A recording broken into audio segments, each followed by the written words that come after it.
Morning बच्चों। आज मैं आप लोगों को एपिजियोटमी के बारे में बताऊंगी। एपिजियोटमी का सेकंड नेम पेरिनियोटोमी भी है।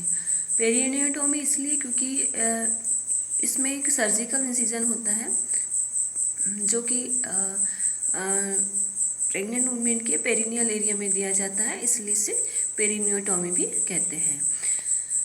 एपिजियोटमी एक प्रकार का सर्जिकल इंसिजन होता है जो प्रेग्नेंट जो लेडी होती है उसको लेबर के सेकेंड स्टेज के दौरान उसको जो पेरिनियल एरिया में दिया जाने वाला एक प्रकार का सर्जिकल इंसिजन होता है। इसकी डेफिनेशन हम देखते हैं। Episiotomy is a surgical incision in the perineal body during labour. Episiotomy is a surgical incision in the perineal body during labor। ठीक है, अब हम देखेंगे एपिजियोटमी कब दी जाती है, इसका टाइम। लेबर का सेकेंड फेज जब स्टार्ट होता है तो क्राउनिंग होता है। क्राउनिंग जब होता है तब उसी समय हमें एपिजियोटमी देनी चाहिए। लेबर के स्टेज में जैसे हम सेकेंड स्टेज में सबसे पहले हम देखते हैं कि सबसे पहले एंगेजमेंट होता है, देन उसके बाद डिसेंड, फिर उसके बाद फ्लेक्शन, उसके बाद internal rotation of the head, और उसके बाद में होता है क्राउनिंग। क्राउनिंग के समय हम इसे एपिजियोटमी देते हैं। मतलब जब बेबी का वर्टेक्स वाला भाग दिखाई देता है, वर्टेक्स के ऊपर जो हेयर होते हैं वो दिखने लगते हैं, तब हमें एपिजियोटमी देना चाहिए। क्राउनिंग के ना पहले और ना बाद में। क्राउनिंग के समय जब हेयर वर्टेक्स में उसको बेबी के दिखने लगे तब हमें एपिजियोटमी देना चाहिए। अब हम देखेंगे कंडीशन, किन किन कंडीशन में एपिजियोटमी हम देते हैं। तो इसमें हम मेनली देखेंगे सबसे फर्स्ट में जैसे रिजिड पेरिनियम या थिक पेरिनियम। रिजिड पेरिनियम या थिक पेरिनियम होता है, उस कंडीशन में हमें एपिजियोटमी लगानी पड़ती है। सेकंड हम देखते हैं लार्ज बेबी। लार्ज बेबी मतलब जैसे कि डायबिटिक मेलाइटिस की कंडीशन में हम देखते हैं कि जो बेबी होता है उसका वेट 400 किलोग्राम से अधिक हो जाता है, तो इस कंडीशन को हम मैक्रोसोमिया कहते हैं। और इस कारण जो बेबी के बड़ा होने के कारण नॉर्मल डिलीवरी होने में दिक्कत होती है। तो यदि नॉर्मल डिलीवरी करवा रहे हैं हम तो फिर हमें एपिजियोटमी देने की आवश्यकता होती है। सेकंड देखेंगे प्रीटर्म।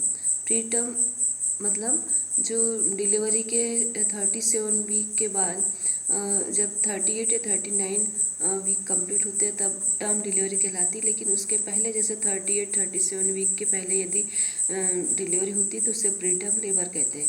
प्रीमेच्योर होने के में क्या होता है कि जो बेबी होता है उसका हेड जो होता है कमज़ोर होता है, और उसके ऊपर जब डिलीवरी होती है तो प्रेशर पड़ता है, जिसके कारण कि उसमें बेबी के जो ऑक्सीपिटल भाग होता है उसमें स्वेलिंग हो जाती है, और जैसे हम कैपुट सक्सीडिनम अपने गायनिक इसमें लैंग्वेज में कहते हैं।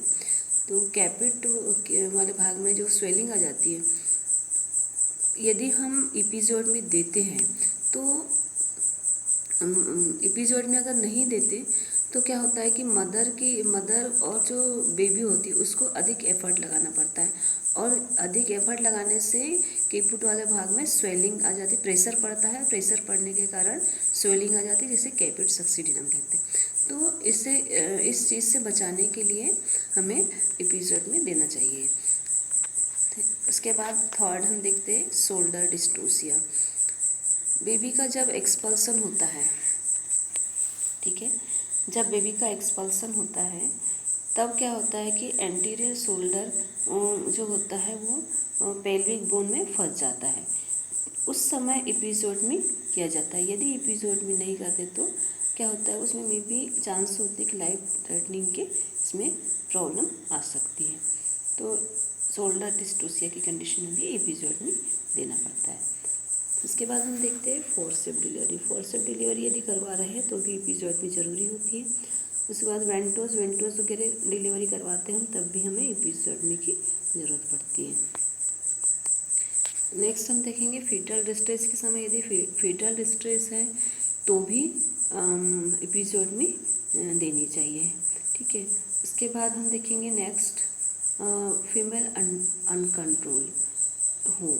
यदि जब डिलीवरी हम करवा रहे हैं तो उस समय क्या होता है, फीमेल को कुछ इंस्ट्रक्शन दिए जाते हैं नीचे प्रेशर लगाने के लिए, नीचे जोर लगाने के लिए, है ना, या फिर उसको आराम से रहने के लिए, मतलब जो भी इंस्ट्रक्शन दिए जाते हैं वो यदि उसको फॉलो नहीं कर पाती, इस इंस्ट्रक्शन को कोई भी रिस्पॉन्ड नहीं देती, तो फिर ऐसी कंडीशन में भी एपिजॉइडमी लगाना पड़ता है।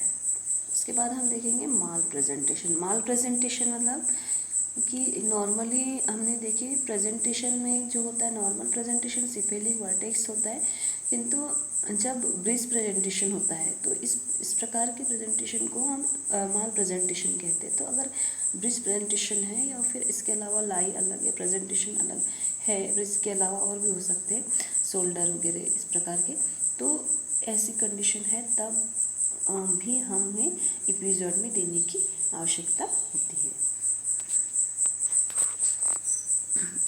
अब हम देखेंगे types of episiotomy. Types of episiotomy, first है मीडियम एपिजॉइडमी, सेकंड है मीडियोलैटरल एपिजॉइडमी, थर्ड है लैटरल एपिजॉइडमी, फोर्थ है जे शेप्ड एपिजॉइडमी। ठीक है, 4 टाइप्स की होती है एपिजॉइडमी। अब हम सबसे पहले देखेंगे मीडियम एपिजॉइडमी। मीडियम एपिजॉइडमी में क्या होता है, जैसे हम मान लीजिए ये लीबिया मेजोरा है, लीबिया मेजोरा के अंदर लीबिया माइनोरा होता है, और ये लीबिया मेजोरा के जहाँ पे दोनों साइड के लीबिया मेजोरा मिलते हैं उसे हम फॉरसेट कहते हैं, और फॉरसेट से थोड़े नीचे एनस होता है। एनस और फॉरसेट के बीच की जो जगह होती है ये वाली, ये पेरिनियम कहलाती है। ठीक है, ये पेरिनियम एरिया कहलाता है। और इसमें क्या होता है, जो मीडियम एपिजॉइडमी होती है, फॉरसेट से लेकर के नीचे डाउनवर्ड आउटवर्ड, मतलब नीचे की ओर, बाहर की तरफ नीचे की ओर 2.5 सेंटीमीटर का इंसिजन दिया जाता है। तो इस प्रकार के जो एपिजॉइडमी होती है इसे हम मीडियम एपिजॉइडमी कहते हैं। ठीक है, इसमें क्या होता है, ब्लडिंग भी कम होती है और इसमें सूजरिंग में आसानी होती है, मतलब फॉरसेट से नीचे 2 सेंटीमीटर सीधा। ठीक है, इस प्रकार का एपिजॉइडमी दी जाती है, तो इसे हम मीडियम एपिजॉइडमी कहते हैं। नेक्स्ट हम देखेंगे मीडियोलैटरल एपिजॉइडमी। मीडियोलैटरल एपिजॉइडमी में क्या करते हैं हम, जैसे कि ये दिया है इसमें लीबिया मेजोरा जहाँ मिल रहे फॉरसेट से लेफ्ट या राइट हम दे सकते हैं। इसमें लेफ्ट लेटरल है तो लेफ्ट में 2.5 सेंटीमीटर इंसिजन देंगे पेरिनियम एरिया में 2.5 सेंटीमीटर, तो इसे मीडियोलैटरल एपिजॉइडमी कहेंगे। और इसमें भी ब्लडिंग कम होती है और किसी प्रकार की कोई दिक्कत नहीं होती। मेनली ये मीडियोलैटरल एपिजॉइडमी नॉर्मली दी जाती है पेशेंट को। इसके बाद हम देखते हैं लैटरल एपिजॉइडमी। लैटरल एपिजॉइडमी में क्या होता है, फॉरसेट से 1 सेंटीमीटर ऊपर से स्टार्ट करते हैं इसको, और नीचे डाउनवर्ड तक 2.5 सेंटीमीटर की एपिजॉइडमी देते हैं। तो इसमें जैसे ये लीबिया मेजोरा होता है, यहाँ से 1 सेंटीमीटर ऊपर, मतलब ये फॉरसेट है, फॉरसेट से 1 सेंटीमीटर ऊपर से स्टार्ट करते हैं और नीचे 2.5 सेंटीमीटर तक इसको लाते हैं, तो इसे लैटरल एपिजॉइडमी कहते हैं।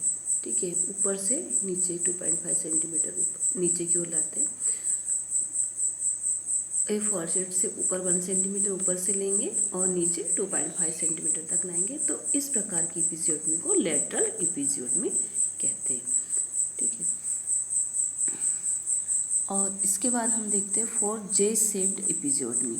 जे शेप्ड एपिजोडमी में क्या होता है, फोरजेट से 1.5 सेंटीमीटर या 2 सेंटीमीटर खींचकर वहाँ से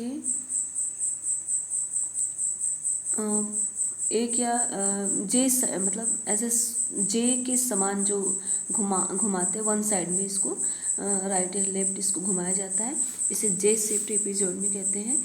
जैसे कि ये अपना लेबिया मेजोरा है, और लेबिया मेजोरा से जो फोरशेट होता है वहाँ से लेकर के 1.5 या 2 सेंटीमीटर नीचे की ओर एपिसोड में देंगे, फिर इसको ऐसे थोड़ा सा जे शेप में घुमा देते हैं, तो इसे जे शेप्ड नाम से ही स्पष्ट है, ये जे शेप्ड एपिसोड में कहते हैं। और इसमें क्या होता है कि इस प्रकार की एपिसोड में वैसे कम ही दी जाती है। इसमें क्या होता है, स्विचरिंग में डिफ़िकल्टी होती है, और घाव जो स्विचर का जो घाव होता है उसको, एपिसोड में का जो घाव होता है उसको भरने में भी उसमें झुर्रियाँ पड़ जाती है, तो इस प्रकार की एपिसोड में कम ही दी जाती है। मेनली मीडियम और मीडियो लेटरल इस प्रकार की या लेटरल ये एपिसोड में ज़्यादातर दी जाती है। ठीक है, इसके बाद हम देखेंगे डिसएडवांटेज ऑफ एपिसोड में। डिसएडवांटेज क्या हो सकते हैं एपिसोड में के, तो इसमें हम मेनली देखेंगे ब्लड लॉस होगा और डिफ़िकल्टी ड्यूरिंग स्विचरिंग में होती है। इसके बाद देखते हैं हम पेनफुल एंड डिस्कम्फर्टेबल होती है कंडीशन, और उसके बाद पोस्टमार्टम अनकम्फर्टेबल होती, तो फील करेगी जो मदर होती है वो पोस्टमार्टम पीरियड में अनकम्फर्टेबल फील करेगी, ऊपर से साथ में पेन भी होगा उसको। इसके बाद हम देखेंगे डिस्पेरेन्यूरिया होगा, मतलब इंटरकोर्स के दौरान उसको पेन होगा, और उसके बाद बहुत सी इसमें इन्फेक्शन वगैरह के भी चांसेस हो सकते हैं। तो ये डिसएडवांटेज है एपिसोड में कि ब्लड लॉस है ड्यूरिंग प्रेगनेंसी, स्विचरिंग, पेनफुल, अनकम्फर्टेबल और डिस्पेरेन्यूरिया। ठीक है, ये उसके डिसएडवांटेज होते हैं। इसके बाद हम देखेंगे एपिसोडमी के कॉम्प्लिकेशंस क्या हो सकते हैं। एपिसोडमी के कॉम्प्लिकेशन में हम देखेंगे टीयर ऑफ रेक्टल मसल्स हो सकती है, इसमें रेक्टल की जो मसल्स है उसमें वो टेयर हो सकती है। सेकेंड हम देखेंगे इन्फेक्शन हो सकता है। देन थर्ड हम देखते हैं कि डिस्पेरेन्यूरिया, मतलब ड्यूरिंग इंटरकोर्स के समय इसको पेन हो सकता है। और फोर्थ यदि देखें तो हम टेयर ऑफ पेरिनियम और during labour in second pregnancy के समय भी अगर वहाँ पे इंसिजन लगा हुआ है तो सेकंड प्रेगनेंसी के समय वहाँ पे टेयर होने के चांसेस बढ़ जाते हैं। तो ये उसके कॉम्प्लिकेशंस हो गए। अब हम देखेंगे इसमें आर्टिकल्स इंस्ट्रूमेंट। आर्टिकल इंस्ट्रूमेंट्स में हम यूज़ करेंगे बोन स्टेडलर सीजर्स। सबसे पहले सीजर यूज़ करते हैं, और कौन से सीजर यूज़ करते हैं, ब्राउन स्टेडलर सीजर। ठीक है, ये सीजर इस प्रकार से होती है, इस प्रकार से ये सीजर होती है। ठीक है, इसके बाद हम यूज़ करते हैं सूचरिंग थ्रेड। सूचरिंग थ्रेड भी दो प्रकार से यूज़ कर सकते हैं, फर्स्ट है एब्जॉर्बल और सेकेंड है नॉन एब्जॉर्बल। तो एब्जॉर्बल में कैटगट यूज़ करते हैं, कैटगट जो कि वैक्रिल होता है, और यह जो होता है कैटगट शीप के इंटेस्टाइन्स बना हुआ होता है, वैक्रिल कहते हैं इसे। ठीक है, और नॉन एब्जॉर्बल में पॉलीवाइड, नॉन एब्जॉर्बल में पॉलीवाइड होता है। ठीक है, इस प्रकार से दो कैटगट इसमें थ्रेड यूज़ कर सकते हैं, कैटगट और पॉलीवाइड, नॉन मतलब एब्जॉर्बल होता है। थर्ड हम देखेंगे प्रोविडिन या आयोडीन एंटीसेप्टिक सोल्यूशन के रूप में यूज़ करेंगे क्लीन करने के लिए, और उसमें बाद में एक थोड़ा सा लगाने के लिए सूचरिंग के बाद। फोर्थ हम देखेंगे लिग्नोकेन 1% यूज़ करेंगे, इसको 10% ml 10 ml NS में इसको डिसॉल्व करके इसको लगाते हैं लोकल एनेस्थीसिया के रूप में। इसको हम पोडेंटल एनेस्थीसिया भी कहते हैं,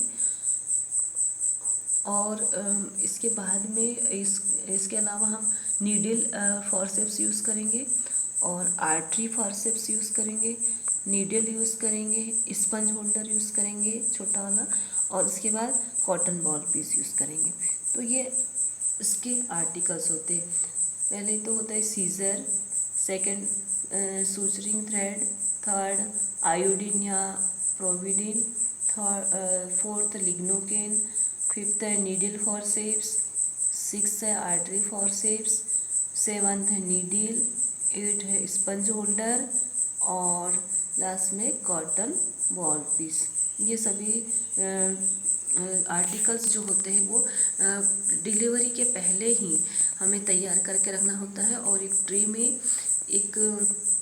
ट्रे में पूरा स्टरलाइज सामान होना चाहिए ये। और यदि हम मतलब डिलीवरी स्टार्ट हो गई उसके बाद यदि ये तैयार करें तो इसमें बहुत प्रॉब्लम हो सकती है, इसलिए ट्रे हमें हमेशा पहले से ही तैयार रखनी चाहिए, क्योंकि हमें बिल्कुल अर्जेंट में इसकी ज़रूरत पड़ती है, क्योंकि जो क्राउनिंग होता है और उसमें तुरंत एपिसोड की आवश्यकता होती है। तो ऐसी कंडीशन में लेट ना हो करके हमें ये सब जो प्रोसीजर होती है ये इसके लिए आर्टिकल्स पहले से ही तैयार रखने होते हैं। ठीक है, तो अभी हमने आपको बताया एपिसोडमी के बारे में। आई होप स्टूडेंट आप लोगों को समझ में आ गया होगा। Thank you.